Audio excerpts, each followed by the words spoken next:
I definitely think everyone has the capacity of being successful, given that they put in the right mindset. And the right mindset, it's not something you're born with or you're not born with. It's something that you work on. And as a business owner, you go through a lot of different things. First of all, you're on your own, so you kind of have to give the direction to yourself. That means discipline, consistency, not being scared of the unknown, which is not something you have when you're working in a company. In a company, you're like, I'm going to work 2 years, then be promoted, then become senior manager, then director, vice president. It's different, but for me, there is no question that the pros outweigh way more the cons of being an entrepreneur. Of course, we're not all born with the same level of difficulty, but I don't think that defines you.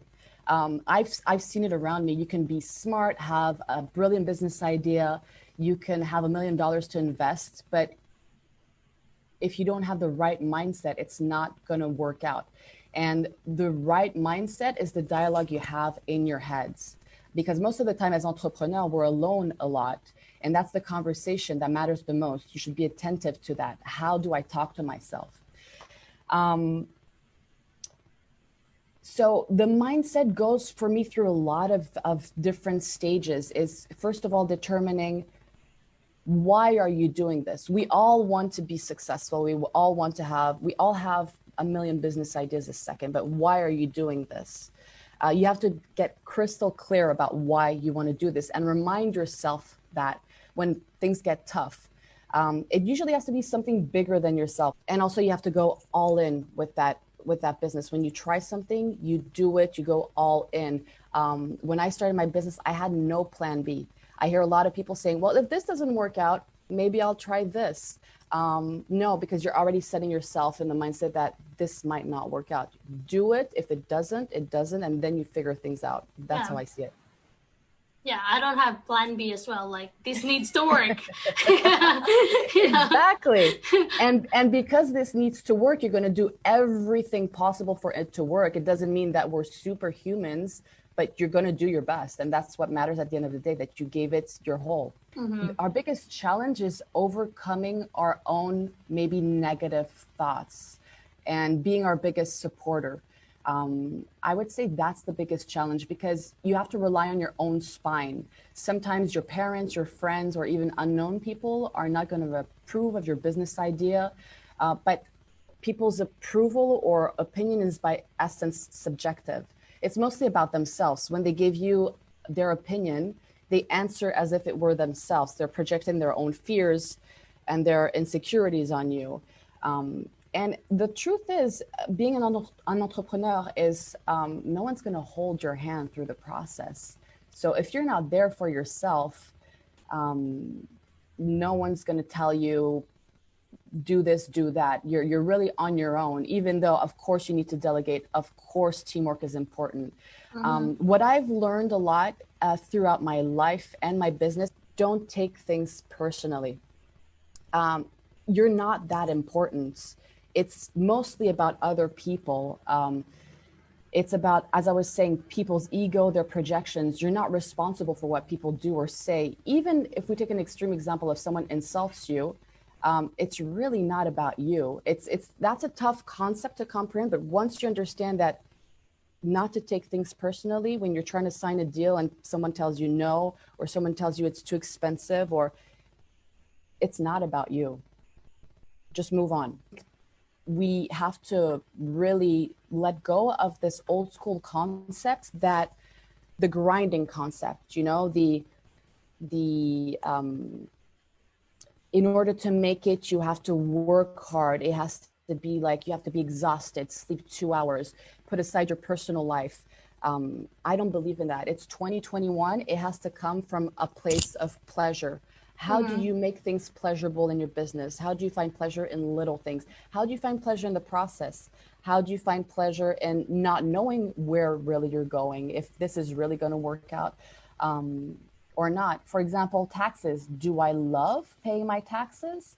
I wouldn't say it's my best, my favorite part of the year, but I try to process. Mm-hmm. What I've learned also in my journey as an entrepreneur is that everything is figure outable. Everything, the legal, the accounting, the marketing, the creative, the Mm-hmm. sales, everything is figure outable. But is it worth your time? Do I want to spend hours to do my tax, or do I actually want to invest in someone who is a professional who does that full time and that will save me headaches and mistakes? Mm-hmm. Yeah, so delegating and investing in people who are worth investing in. There's so many amazing, talented people around there, and you can't really do it alone. There's so much time in a day that you can want to control everything. And as they say in Brazil, tamo junto, we're all in this together. So as long as you find the right people to surround yourself with, Mm-hmm. your business can only thrive. The resilience for me is really again something that you have to develop daily. It's making sure of the words you use towards yourself are positive. Um, and the way to do that for me is discipline and consistency, as I mentioned earlier, helped me a lot. And it's not just about work, it's in your life, like the way you eat, the way you sleep, the exercise. Spiritual practices help a lot. I know you're very spiritual. I am Mm-hmm. too. Meditation for me is everything. There's a lot of power in habits. And it's kind of the Right. backbone, especially when you start your journey as an entrepreneur and you can go in every direction possible. It gives you a sense of structure that you could stick to. And also, there's always an excuse not to be doing something. So that's specifically addressed to people who think they have an issue with procrastination, because I'm not a fan of putting labels, because if you talk to yourself saying I'm a procrastinator, you're just gonna keep going in that direction because you convinced yourself you're a procrastinator. But if you have a tendency to put things to later, um, that discipline is definitely something that you can go back to kind of keep track and keep on going and staying committed. Progress, not perfection. Mm-hmm. And for people who are thinking about becoming an entrepreneur, a lot of people think you have to have everything together before stepping into Oh that journey. no. I think actually it takes courage to get in that on that hop on that train. But I actually think that people who want to work on their self-confidence, or who think they can improve tremendously in their self-confidence, to start being an entrepreneur. Because how is self-confidence built? It's not by your parents who told you you were beautiful or that you were the best baby in the world. It's by overcoming obstacles. That's how you build self-confidence within yourself, and not from approval from the outside. And Right. being an entrepreneur, you're definitely going to have a lot of obstacles that once you overcome it, there's no feeling better than overcoming an obstacle that you thought you would never be capable of overcoming. No one is making you do anything. No one is getting in your own way. You can convince yourself that, oh, I hate my life because my boss is always on my back and this and that. No one's really making you be there in that company. Yes, we have to pay bills, but you're responsible for your own choices. You're responsible for your own life. And of course, some things we have some horrible hurdles that can come through life. It's not necessarily your fault, but it's your responsibility, the way you react to it. And you're in charge of your business as well as your life. So if you do want more freedom and more flexibility, just get out of your head and do it. I don't have specific guidelines, but I think we overthink things too much. I'll do this, I'll try this option. If that doesn't work, I'll do that. Just do it. It works. It doesn't work, then try again. Don't think about it. Don't get in your own way. Just do it. You want freedom? Take it. You want flexibility? Make it happen. It matters the circumstances you're born with. We see it, especially in America, which is a country where a lot of things are possible, maybe a little bit more than the rest of the world. Most of the successful people came from very difficult places. And of course, now we're celebrating them because they're very wealthy and they're admired.